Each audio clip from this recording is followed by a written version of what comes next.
Hi, today we've got Paddy here. Paddy, welcome. Thanks, Vic. Thanks for taking time out. Sure.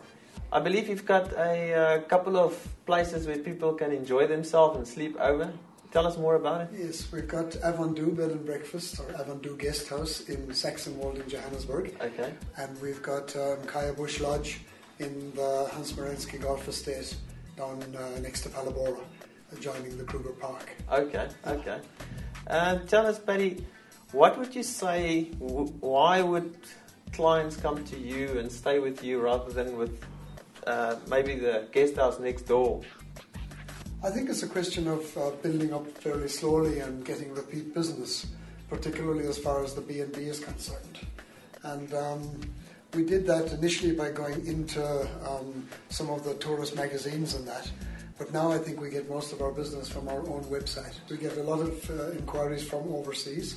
Okay. And I think as well these days, probably the business people from Durban and Cape Town coming up to Johannesburg. Yeah. That's a big section of our business as well. And their secretaries probably go online before they phone a travel agent these days. Yeah. And they do a bit of scouting and then they get to know you, What is the most important focus to improve and increase business? Okay, I think you have to have the reputation of being meticulously clean, okay. And then do a good fresh breakfast every day. Okay. Yes. And in the Bush Lodge, we offer self-catering facilities there. Okay. And again, we have a daily cleaning service and linen changing and that kind of thing. So I think that kind of cleanliness and the observation of service is very important. All right. If you say you do the books, what importance do you think does an accountant have in a business, rather besides just doing your tax at the end of the year? I think it's critical. I think one of our advantages is that we're on top of things all the time. Yeah. And in a business like that, you've got to manage your costs. Yeah. And so being on top of the numbers is very important. And I'm fortunate in that I have a bit of a background in accounting from my career here. Well, I typically kind of just do the historical tracking. Sure. So I know from month to month, from year to year, whether the business is going up or going down or that kind of thing, And we try and draw seasonal inferences from that. If May was very good last year and it's not so bad this year, not so good this year, we'd try and work out, or I would try and work out why that was the case. There can be, I think, wasteful networking as well as positive networking. Okay. And I think one has to be careful there, All right. What would you classify as positive and what would you classify as wasting your time with? Well, I think that a lot is said about business on the golf course. Yeah. And I think that to a large extent that's a waste of time. Okay. I think networking must have an agenda and an objective. Yes. And it must have follow-up. Okay. Maybe the odd deal is done on the golf course and things like that, but I think the fun of the game of golf is probably more important. I almost agree with you there. What made you start going into the service industry? Okay.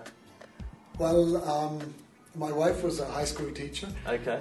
And I was coming up to retirement, maybe 4 or 5 years ago. Right. And decided that we'd like to do something to stay active. Okay. So we both kind of in due course retired and converted some old outbuildings in Saxonwold, and she started the B&B. Okay. And then we built the place in Palabora, and I started marketing that kind of thing.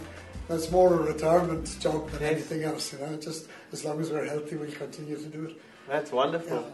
It's a means of extending the pension fund and not having to touch the pension fund. Yes. And also, as I say, to allow us to do a bit of social networking and meeting people and staying active that way. And we both have got other interests as well, and this helps us to fund those, social interests. Okay. Yeah. Our eldest son is a Paralympic swimmer, so wonderful. We've been involved in the disabled community at that level for many years. Okay. So I've recently started a high performance centre for Paralympic swimmers, and starting at Learn to Swim for people from previously disadvantaged communities. Okay. So we try and identify them, get them interested in swimming. Hopefully we've got a couple of guys jobs as well to keep them in swimming. Yeah, sure. So that's the passion really. Yes, and the B&B and the other stuff just, is another interest and keeps the show on the road there. Yeah, Paddy, thank you for coming and taking your time. It's a pleasure. And we'll hopefully meet again. Hopefully. All right, yeah. Keep well. Thank you.